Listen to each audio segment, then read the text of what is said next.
সরকারি নিয়ম মেনে আপনি ব্যবসা করবেন, তাই না? তো গভর্নমেন্ট যে রেট দিয়েছে তার থেকে বেশি নিচ্ছেন কেন? বেশি না, আমরা ধরেন একটা বাসা 3 তলা 4 তলা 5 তলা উঠাই দিলে সার্ভিস একটা লোকের দিয়ে পাঠাইলে উপরে কিছু দেওয়া লাগে। তো এখানে ওইটা আসবে কেন? হ্যাঁ, যিনি এটা নিয়ে যাবে সে বকশিস হিসাবে ওটা আনবে, এই তো? সার্ভিস চার্জ সহ আর কি লিখে দিতে, নাহলে তো মেমো তো ওনারা দেয় না। কে দেয় না মেমো? সার্ভিস চার্জ যদি না লিখে দেয়, না বলে দেয় না, তাহলে তো দিতে চায় না ওনারা বাসা বাড়ি থেকে। কিন্তু গ্যাস আমরা পাইকারি দামে বিক্রি করি, আমরা পাইকারি দেবো। পাইকারি মানে কি?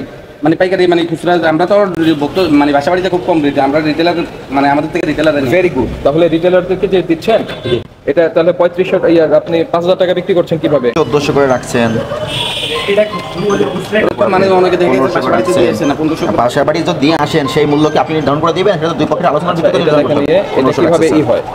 13টা নিচে এক বাসায়, হ্যাঁ কিছু কথা করে নাকি?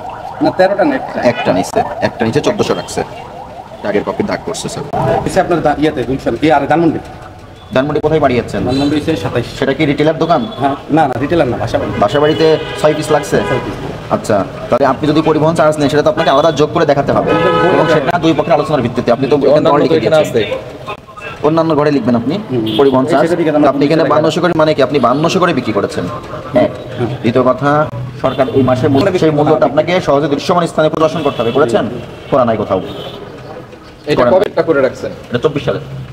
24 সালে। আর একটা ইস্যু, আপনি বিস্ফোরক আচ্ছা, এগুলো বিস্ফোরক পণ্য রাখতে হলে আপনার লাইসেন্স হালনাগাদ করতে হবে। লাইসেন্সের মেয়াদ 23 সালে শেষ হয়ে গেছে। না এই যে দুই পক্ষ, আপনি ভোক্তার সঙ্গে আলোচনা সাপেক্ষে উনি যদি বলে আমি ঘরে বসে পণ্যটা নিব, সেক্ষেত্রে কথা হবে দর পাশাপাশি মাধ্যমে নির্ধারিত হবে। আপনি তো এখান থেকে ফিক্স করে দিতে পারেন না। তার বাসা দোতলাই হতে পারে, দোকান থেকে আমরা বেশি বিক্রি করি, দোকান থেকে এসে নিয়ে আবার বাসা তো 10 তলা হয়, সে বাসায় লিফট থাকতে পারে। বিক্রি করে দোকান থেকে এসে নিয়ে আমরা সার্ভিস চার্জ আপনি সাথে দিতে পারবেন না। নিয়ে যায় আমাদের দোকান থেকে, বেশিরভাগ আমাদের দোকান থেকে এসে নিয়ে যায় বেশিরভাগ। আমরা তো আর ওই এই যে দেখেন আপনি যে কথাটা বললেন যে আপনার দোকান থেকে নিয়ে যায়, এটা তো বেশি নেওয়ার তো কোনো সুযোগই নেই। হোলসেল রিটেলার মানে রিটেলার আমাদের কাছ থেকে এসে 15000 টাকা ফাইন করে দেন। না, আপনাকে 15000 টাকা ফাইন করা হলো। এই আপনি সে গোডাউনে মাল রেখেছেন, সে গোডাউনের লেআউট দেখান। গোডাউন আমার তো এই যে এইটাই আপনার শুধু এখানে না, আপনি বার্কের লাইসেন্সটা দেখান, বাংলাদেশ রেগুলেটরি কমিশনের। আপনার ইকতারে কি পরিমাণ রাখতে পারবেন সেই লাইসেন্সটা দেখান আমাদেরকে। আমাদের এই লাইসেন্সটা এই বিস্ফোরকের আমার দোকানে তো এখানে বাংলাদেশ এনার্জি রেগুলেটরি কমিশনের লাইসেন্স লাগবে আপনাকে। আর যখন আপনি বিস্ফোরক পরিদপ্তরের লাইসেন্স দিবেন, তখন আপনাকে লেআউট সাবমিট করতে হবে। আপনি এই পণ্যগুলো কোথায় রাখবেন সেই লেআউটের ডকুমেন্ট দেখান আমাদেরকে। হ্যাঁ হ্যালো, হ্যাঁ, এগুলো ভরা গ্যাস কি আপনি এইভাবে রাখতে পারবেন? এখানে রাখার তো নিয়ম কানুন আছে, এগুলো কীভাবে রাখতে হবে, কীভাবে সাজাতে হবে, একটার পর একটা কীভাবে রাখতে হবে, আপনার ওখানে জায়গা, বাতাস চলাচলের জায়গা রাখতে হবে। আছে আপনার ফায়ার এক্সটিংগুইশার যেটা আছে একটাই দুইটা।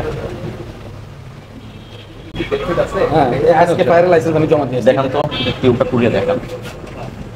কারণ আপনি শুধু আপনার জন্য 13/8 এটা মেয়াদ শেষ, কত মাসে? মেয়াদ শেষ। ওটাও একটু দেখি স্যার আমরা, ওটাও দেখানোর অবস্থা। এগুলো তো আপনাদের সেফটির জন্য তো রাখা উচিত।